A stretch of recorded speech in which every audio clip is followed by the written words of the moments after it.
Madame se présente comme la voix du peuple africain. Alors eux préparent la guerre, mais eux exigent que nous, nos militaires, qui ont pris leurs responsabilités, qui sont les mieux habilités à nous piloter dans cette période de guerre continue, prolongée qu'on a devant nous, eux, ils veulent qu'on les remette vite en dehors des choses pour avoir de nouveau des civils qu'ils savent et peuvent manipuler, etc. Moi, je vois depuis un certain temps, il y a une voix qui s'élève là.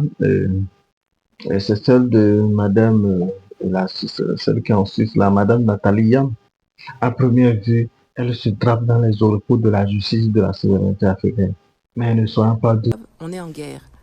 derrière les discours enflammés, les slogans révolutionnaires, mais il se cache une idéologie dangereuse. Moi, je trouve ça dangereux.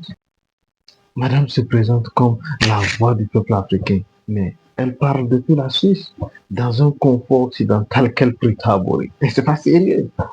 Elle prétend libérer l'Afrique tout en applaudissant des régimes militaires et misant la presse.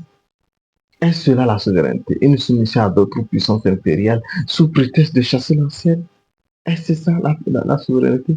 Je ne pense pas que dans nos pays-là, il y ait des personnes plus habilitées que ces militaires-là.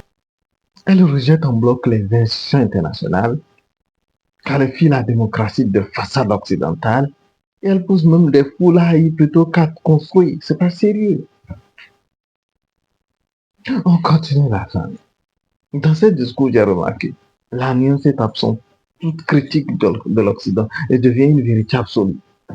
Toute coopération devient une trahison.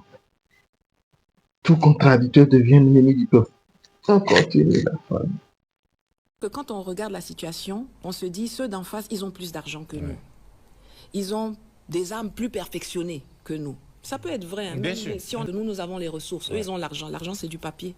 Tu imprimes. Mais nous, on a les ressources. Ouais, c'est du populisme déguisé en panafricanisme.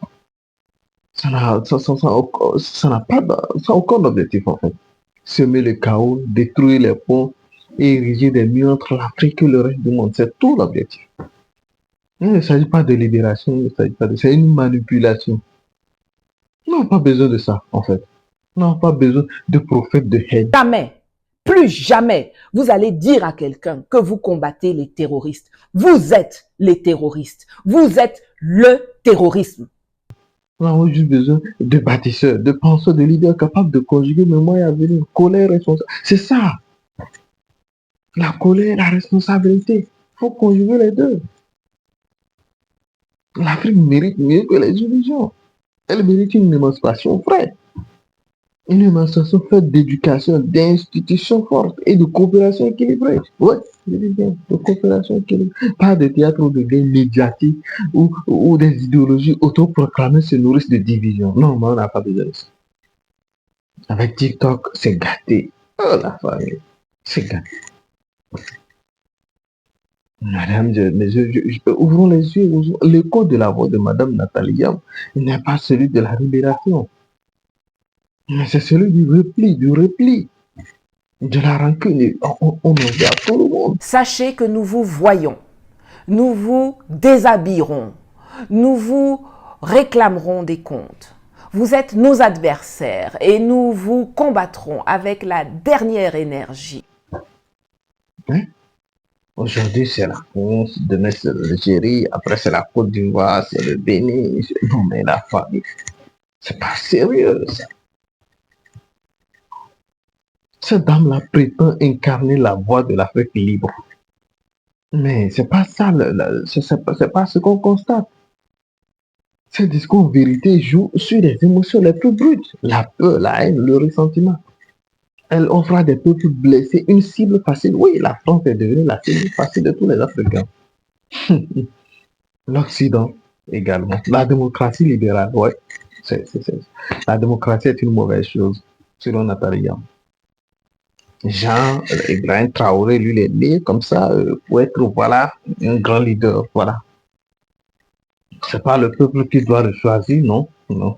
C'est pas une élue de Dieu. C'est passé. Là, on continue la famille.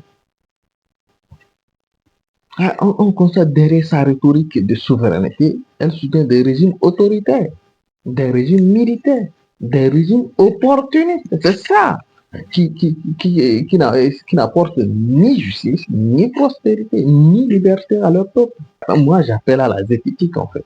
Oui, à la pensée critique, à la vérification des faits. Madame Yam n'est pas le problème, en fait. Le problème, c'est la facilité avec laquelle des idées simplistes deviennent virales dans un monde complexe. Oui, dans un monde complexe. Dans un monde de TikTok. Tout le monde est sur TikTok. C'est pas sérieux. On continue la femme. C'est pas sérieux. On va pas continuer. On laisse comme ça.